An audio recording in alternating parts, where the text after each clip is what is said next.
nasce verso la seconda metà dell'Ottocento. È una storia che a un certo punto è saltata fuori, perché a un certo punto gli italiani hanno perso la paura di essere italiani, hanno perso la paura di dire di essere italiani. E quindi stiamo parlando di 10 anni, negli ultimi 10 anni si sono scoperte alcune cose interessanti sull'autore Brassens. Quindi la mia storia, il mio Brassens, parte nella seconda metà dell'Ottocento, da un piccolo paesino della Basilicata che si chiama Marsico-Nuovo.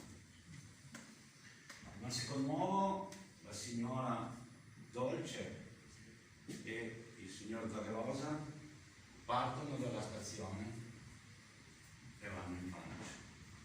Quest'estate ho suonato lì, ho visto la stazione, non c'erano più le rotaie, non c'era questa stazione, meravigliosa. Chiaramente guardando quello che è la cittadina capisci per quale motivo in quegli anni sono tutti partiti. Sono passati sfortunatamente in una zona che si chiama Ecco Morto, dove c'è stato un casino.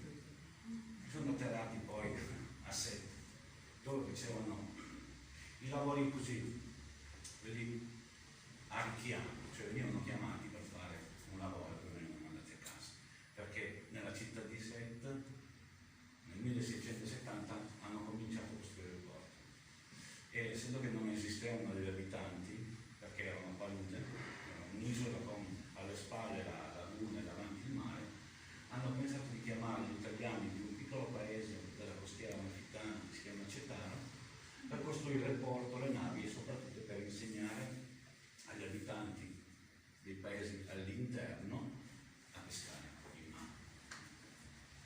Ora, cosa c'entra con Brassens? C'entra perché Brassens, suo papà era un muratore di origini comunque dell'Occitania, il nome Brassens è una derivazione, cioè è un nome occitano, infatti si legge la S, e tutti i Brassens che ci sono in zona sono tutti della stessa famiglia, fondamentalmente sono pochissimi, e sono di origine occitana. Ma la mamma era di Marsico-Nuovo, la famiglia da parte di nonna di Marsico-Nuovo. Io dico questo perché ci sono delle persone che molto prima di me hanno fatto dei grossi lavori. Cito Giuseppe Setaro, che era del paesino della mamma di Brassens, che è lui che ha fatto tutte le ricerche ed è andato dagli eredi, da quelli che ci sono ancora, quindi Georges Granier e Bruno Granier, che è l'attuale interprete in Francia conosciuto come il cugino di Brassens, e hanno detto la vostra parente non era napoletana quando diceva Brassens, perché diceva la mamma c'est de Napoli. Allora si diceva un po' come dicevano negli anni 60, tutti coloro che erano del sud ci alzano a Napoli.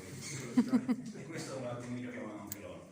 E quindi si è saputo dell'italianità della mamma, perché loro non avevano tanta voglia di dire che erano di origine italiana, perché gli italiani erano quelli che cantavano, era l'unica cosa che sapevano fare. Oggi i francesi a me dicono, perché in Italia esiste anche la canzone a testo, che abbiamo detto noi. Una volta ci diceva che noi eravamo solo quelli che cantavamo, adesso vogliono far credere che la canzone a testo l'hanno inventata loro. Però tutta questa storia solo per dirvi che a un certo punto qualcuno ha perso la paura e ha cominciato a rivalutare. A Sette hanno ricominciato a parlare dell'italianità di Brassens. Perché? Perché Brassens è l'unico autore, anzi l'unico compositore francese ad utilizzare canzoni in 6 ottavi che sono delle tarantelle. Chissà perché. La nonna Dolce, che ha avuto l'onore di avere suo figlio, il nipote per 7 anni sulle gambe, parlava solo ed esclusivamente del marsicano. Di conseguenza tutte le canzoni che gli ha cantato, come dicono le verso di mia nonna, erano della Basilicata. E quindi sicuramente inconsciamente Brassens ha avuto questa illuminazione di fare molte canzoni utilizzando Ma la cosa interessante dell'autore, e proprio perché voglio che inizio con questa canzone qua, è che è un uomo che, su di lui si potrebbe dirmi le cose, io ho vissuto 1 anno e mezzo, 7, quindi conosco tutti, ma è un uomo che non ha mai suonato e non ha mai scritto una canzone, perché comunque quel modo di cantare poteva comunque portargli dei soldi. Non si è mai schierato a livello politico, ma si è sempre schierato con le parole.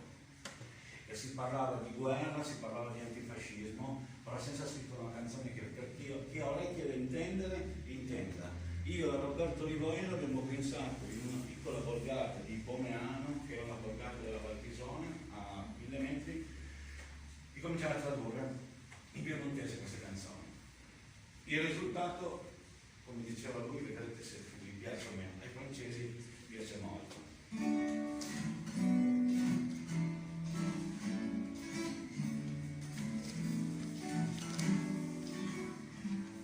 Al di della gloria, all'era arriva come tutti gli altri, all'era incarnata, il a vu, al di su noi, pas per terra, saltando loro. Mi sono bagliato ma brava gente, e per le palle mie che tire via dalla terra, la morte la via gli altri, brava gente, alla fame grazie a me, e se ti aspapeggio per ti, e mi domando perché Dio se mi vuoi facere il coglione, e mi domando perché Dio se mi vuoi facere il coglione.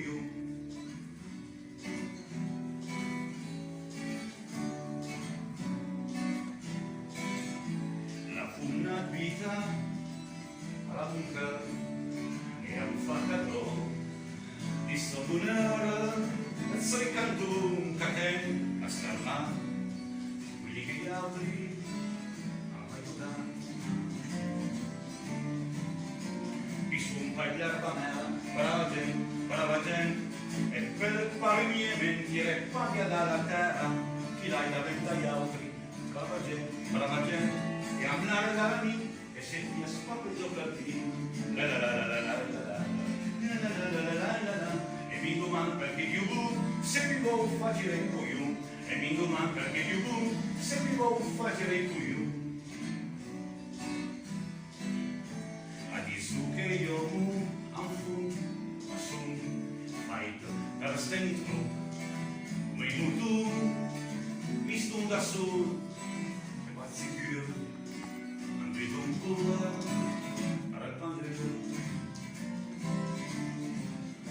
mi sono pagliata me, brava gente, e per le palle mie mentire, paglia dalla terra, mi sono pagliata me, brava gente, e che sono libertà, ne sa mal frequentare. Mi domando perché Dio se mi vuoi facere il coglione, e mi domando perché